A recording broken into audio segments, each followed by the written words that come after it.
Halo guys, selamat malam. Jadi ini adalah podcast horor aku dan pertama kali di bulan ini. So, dengerin sampai akhir, oke? Jadi, waktu kelas 9 SMP tuh aku dapat kepercayaan dari pembina pramuka aku buat ngajar di kelas 7 yang terkenal angker. So, tanpa pikir panjang, aku terima kan. Aku terima dan aku bilang, iya bu, siap, kataku. Aku ngajar waktu itu sama 2 orang, yang satu cewek, yang satu cowok. Mereka di kelas aku, kelas 8 SMP. Dan kita ngajar di kelas 7. Abis itu kita bertiga izin untuk pamit. Dan sebelum pamit, pembinanya bilang ke aku, Cak, kalau kamu ngajar di kelas itu, kamu gak boleh berisik. Aku masih kayak riang, aku masih kayak bahagia karena aku ngajar pramuka wajib dan aku bisa bertemu muka-muka baru yang belum aku kenal. Kita bertiga menuju ke kelas 7 itu.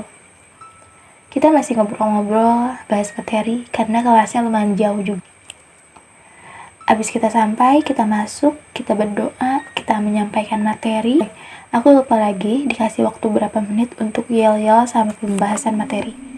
Waktu itu sebenarnya materinya nggak banyak, cuma sedikit. Gak makan waktu 5 menit mungkin. Abis itu kita bingung kan mau apa karena materi udah disampaikan dan waktu yang tersisa masih banyak.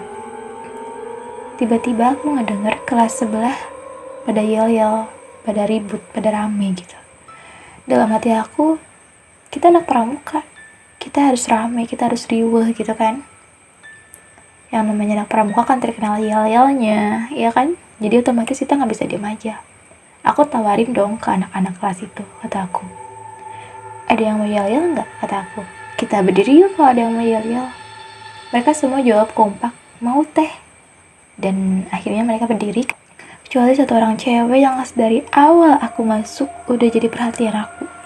Kenapa? Karena dia masih terus-terusannya nenggelamin kepalanya di area tangannya.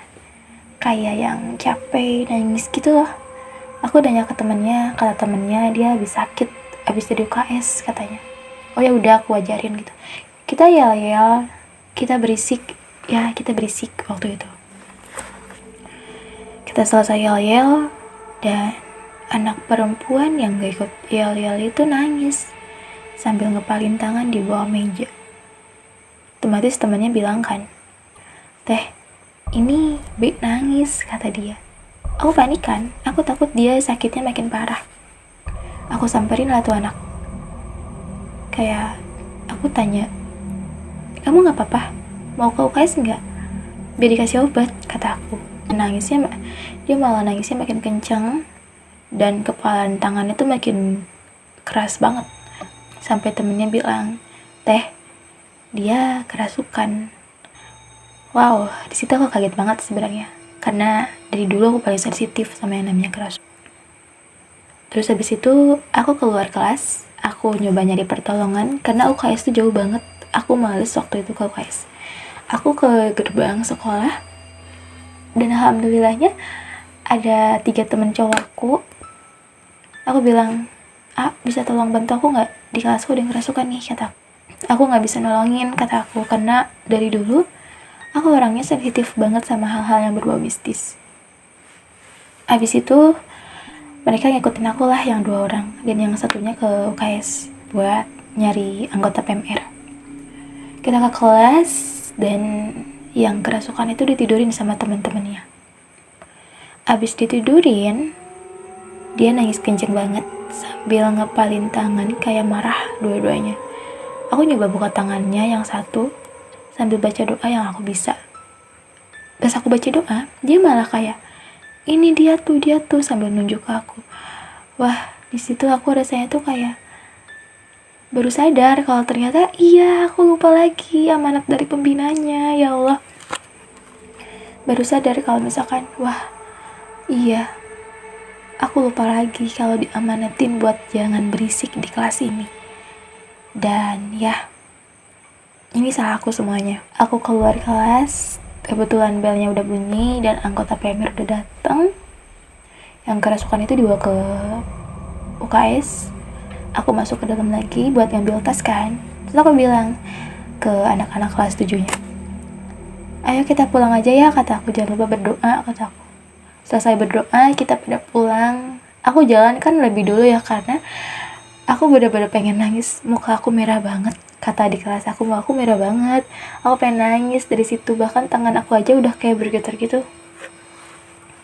Terus tiba-tiba ada anak perempuan yang lari nyamperin aku, sambil matanya tuh kayak yang mau nangis gitu.